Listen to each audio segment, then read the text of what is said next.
To discuss the challenge of obtaining adequate supplies of personal protective equipment, and more specifically nitrile gloves, I'm joined by Jamie Teets. He is a partner with GRJ Health. Hello, Jamie. Hey, Robert. Thank you for having me today. So what is the situation now in terms of adequate supplies or inadequate supplies of nitrile gloves? Is there still a serious shortage? There is still a serious shortage. It's a challenge that the largest healthcare facilities and systems in the country, specifically relative to North America, face. There is a global shortage, but our expertise does fall more in North America, and there is a continued shortage, no doubt there. Have these been traditionally domestic sourced? Have they been internationally sourced, or both? Where have they been? Where have they come from? Well, the majority of nitrile gloves are manufactured somewhere in Asia. I don't know the exact percentage, but a large majority, the largest manufacturers of nitrile gloves in the world do exist in Asia. There are very few manufactured in the U.S. The few that are typically blended gloves, where we're dealing with mostly 100% nitrile gloves, and those traditionally have come from the Asian markets. Without getting too technical, can you explain to me what what nitrile means? Is it a particular type of material that's especially protective, or what makes them so special and essential for this role? You hit the nail on the head there, Robert. It is the material. It's the way it's made. The cost of material, the rubber, it's a specific type of rubber. It's traded in the commodities market. It is the raw material cost is raised significantly. So it is the quality, to answer your question, it is the quality of the glove that is much better than a vinyl or a latex glove. Traditionally, what you're going to see is nitrile gloves used in the first responders and hospital systems and the alike are using. So typically higher quality. How quickly did this crisis become evident in terms of supplies of the gloves at the beginning of the pandemic in 2020? I think looking back, we've been in this business now for almost a year. I think that the acute shortage of the raw material and the product itself probably started to come to realization about April, May timeframe. It was the same time frame that all PPE people realized there was a shortage there. But I would say in April, May is when you really started to see it. People were scrambling, and that's when the chaos ensued, I guess. And that's been the situation for the remainder of the year to date? No doubt. It's even, the market is even tighter than it had been. One of the world's largest nitrile glove manufacturers, I will not disclose the name, but it's well known in the media, within the Asian territory, it closed 20, 30 plus of their facilities, their manufacturing facilities, because of COVID outbreaks. And when you're making billions of gloves a month dispersed throughout the world, and you close 20, 30 of your facilities, that alone is going to create an acute shortage. And that was after the shortage. So that just kind of layered on top and made it even tighter and tougher to secure and source that type of product. You say Asia, China specifically?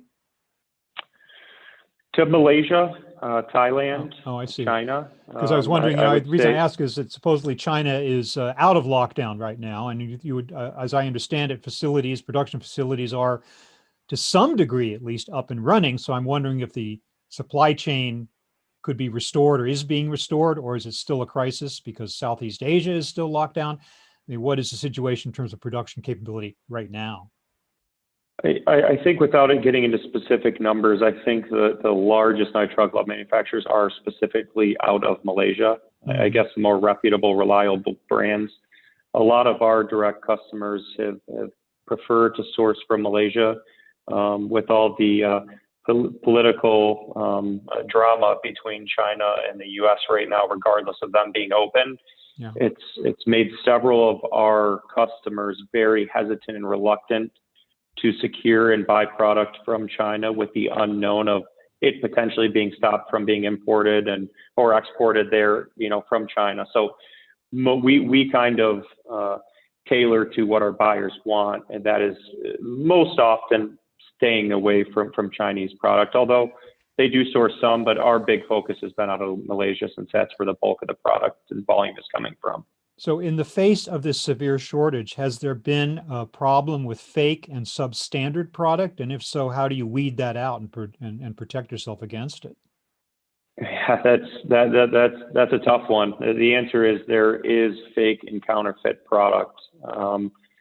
This was an industry, the PPE industry is, $100 billion industry, call it, and overnight it almost doubled. And what that created was a lot of kind of fraudsters getting into this business to make a quick penny, quick dime, as opposed to doing what we did at GRJ Health and giving back and seeing it as an opportunity to help first responders and source a quality, reliable product.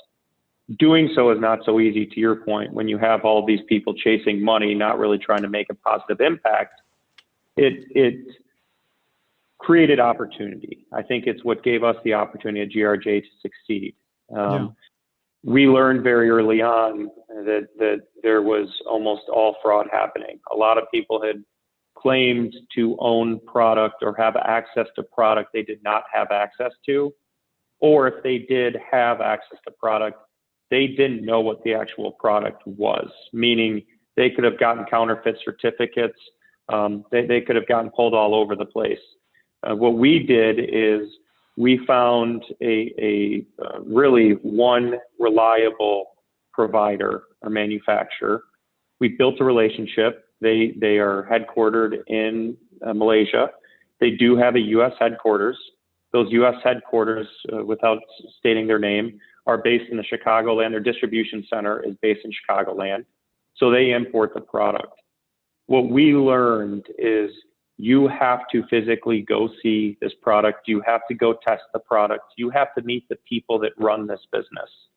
There were too many middlemen and middle parties and brokers involved, which created one person saying they had the product, but they were 10 layers away from the actual manufacturer. You can imagine how many stories changed from the person that actually manufactured the product all the way to this 10th broker.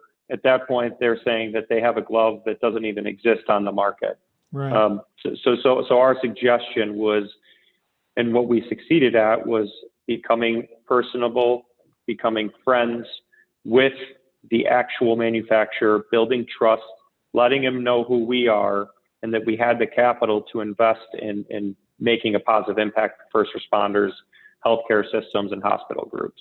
Had you faced previous shortages before? I mean, there have been previous pandemics, certainly not necessarily on this scale for 100 years, but previous recent epidemics and pandemics certainly must have called for more supply. Did you run into problems then, or is this the first time it's really been a critical situation? I can speak to firsthand experience. This is the first time for us because GRJ was formed this year as a result of the pandemic. A new company specifically for that purpose. We're new. I do own a logistics business called Transportation One, headquartered in Chicago. It is a supply and demand, and we almost serve the same purpose for transportation as the PPE product. And we have experienced similar type of scenarios within the transportation sector as what's happening in PPE, but I can't speak firsthand to the PPE because we hadn't been involved in it in prior pandemics. But this one seemed very opportunistic to get in and help, just because we were witnessing so many bad people and hearing so many bad stories. And there was a desperate need for this product. And kind of backdating to what myself and my business partner, George Busis, grew up very philanthropic and wanting to give back to those in need, whether through charitable donations or time. And we saw this as a perfect opportunity to do that. So that's how this business popped up. Given that you are a newcomer to the business, doesn't that present a big challenge in terms of gaining the trust of existing manufacturers? I mean, you come in here, no one's ever heard of you, you're brand new. There are other manufacturers who have been in business for much longer than you. How do you manage to achieve that trust with suppliers that you can jump into this and be successful in the midst of this pandemic? Very, very difficult to do. We were, myself and my business partner, George, are entrepreneurs, and we have built successful businesses. So we have some credibility, and we have kind of a backdrop to who we are as individuals, because you had so many individuals chasing this. We then were able to quickly gain references. We kind of had to piecemeal our way to establish ourselves as a legitimate business. Very early on, it was difficult to do because we were the newcomer, but we did have success stories that we grew up with. We weren't just these guys that are popping up on the map trying to form a business, so we had never formed a business before. So we had kind of a head start based on our track record and based on businesses we've built, that you could go online, you could see those businesses. For instance, my logistics business being Transportation One, that, okay, they're a legitimate business. These are legitimate folks. We have a very powerful network that we share, and we leverage that network, and we leveraged our experience to prove who we were as individuals, as opposed to what, 90% of the market that was created overnight happened to be just random people trying to make a quick penny. Are you here to stay? I mean, the pandemic's going to go away at some point. We can trust. Will you still be in the business at that point? We will be in the business, Robert. We've done a great job of establishing solid partnerships, not even relationships. I think partnerships built on nothing but trust and delivering with our customer base. And we've served the largest hospital and healthcare systems in the world here in the U.S. It wasn't easy to do and get in the door. Once we delivered and once we came through with the first truckload shipments of delivering product that happened in a very short period of time, the feedback that we got from our customers was they had never experienced in a pandemic or a global shortage of any product as quick of delivery, proactive and clear, transparent communication, and just brutal honesty as they experienced with GRJ Health. And that's really what gave us this opportunity, is delivering on and staying true to our word and commitments. Have we learned our lesson, though, about the risk of sourcing such an essential bit of equipment offshore?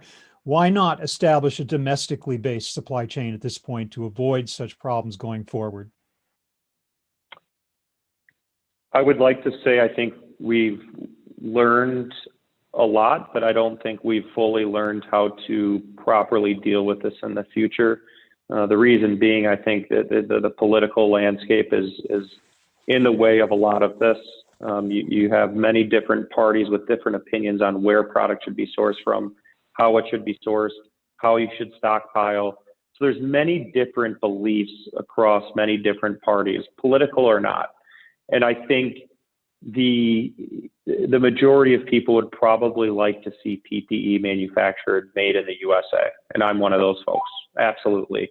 However, I think that, what's difficult is it's very tough to pop up manufacturing facilities that have complex manufacturing processes like nitrile gloves. It's a very difficult product to make. It's not as easy as people would think. Those take investment dollars of hundreds of millions of dollars and multi-year processes to build up these manufacturing facilities before they can start deploying product. So what the point of that is, you have a lot of Asian companies that would be hedging and taking a large risk to move production into the States, which they feel they lose a little bit of control because they have a lot more relationships and control back at their home country, their home base.